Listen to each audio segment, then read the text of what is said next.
அல்லாம இப்னு கையும் ரஹ்மத்துல்லாஹி சொல்லி சொல்றாங்க, மக்கள்கிட்ட உள்ள அதிகமான குணம் எது தெரியுமா?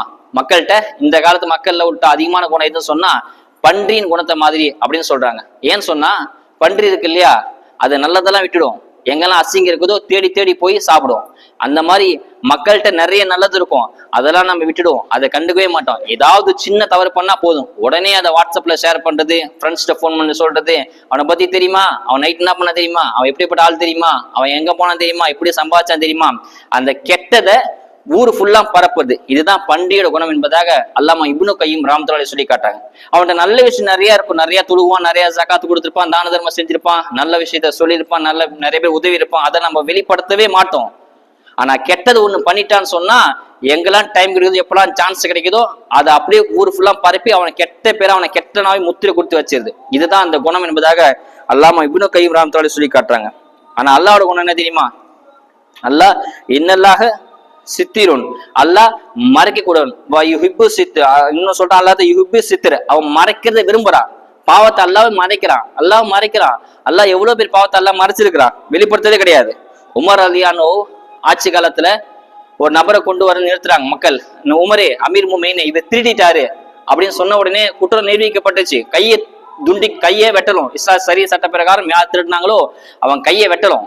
அப்ப உமர் ரலியல்லாஹு கையை வெட்ட ஆணை கொடுக்குறாங்க. அப்ப அந்த திருடன் சொல்றான், உமரே என்ன மன்னிச்சிடுங்க, நான் தெரியாதனமா திருடிட்டேன், இதுதான் என் திருட்டு, தெரியாம தப்பு பண்ணிட்டேன், மன்னிச்சிடுங்க, எல்லாம் சொல்ற தவறு, எல்லாம் சொல்ற விஷயம் தானே, தெரியாம பண்ணிட்டேன், தெரியாம தடவை பண்ணிட்டு சொல்றாங்களே, அதே மாதிரி அந்த திருடன் சொன்னான், நான் தடவையா தப்பு பண்ணிட்டேன், மன்னிச்சிடுங்க அப்படின்னு. அப்ப உமர் ரலியல்லாஹு சொல்றாங்க, நீ பொய் சொல்ற, கதபத்தை நீ பொய் சொல்ற, நீ தடவை திருடல, நீ நிறைய தடவை திருடி இருக்கிற, அதனால உன் கையை வெட்டப்படுது அப்படின்னு சொல்றாங்க. அப்ப அந்த திருடன் சொல்றானா, என்ன உமர், உங்களுக்கு என்ன மறைவான ஞானம் எல்லாம் கொடுத்துருக்கிறானா, நான் தடவைன்னு சொல்றேன், நீங்க பல தடவை சொல்றீங்களே அப்படின்னு அந்த திருடன் கேட்கறான். அப்போ உமர் சொல்றாங்க, இல்லப்பா நீ தடவை திருடி இருந்தா அல்லாஹ் அவனை காமிச்சு கொடுக்கவே மாட்டான், அல்லாஹ் அவனை உன் குற்றத்தை வெளிப்படுத்திருக்க மாட்டான், அல்லாஹ் மறைச்சிருப்பான், அல்லாஹ் மறைக்கிறதா விரும்புறான். நீ நிறைய தடவை திருடினால்தான் நீ திருடனா அகப்பட்டுட்ட, சபையில கூட நிறுத்தப்பட்டாங்க, உனக்கு கை வெட்டக்கூடிய தண்டனை, நிறைய திருடனாதான் இந்த தண்டனை உனக்கு நிரூபிக்கப்படுது என்பதாக சொல்லி கையை தொழிச்சிட்டாங்க.